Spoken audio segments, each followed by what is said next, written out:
Hello everyone, today we will talk about how to fix or how to solve the problem of too many operations.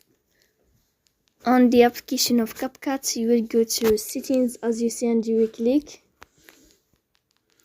Here in this page, you will go to apps, default apps, app settings. Here in this window, you will search about the application of CapCut and you will click here.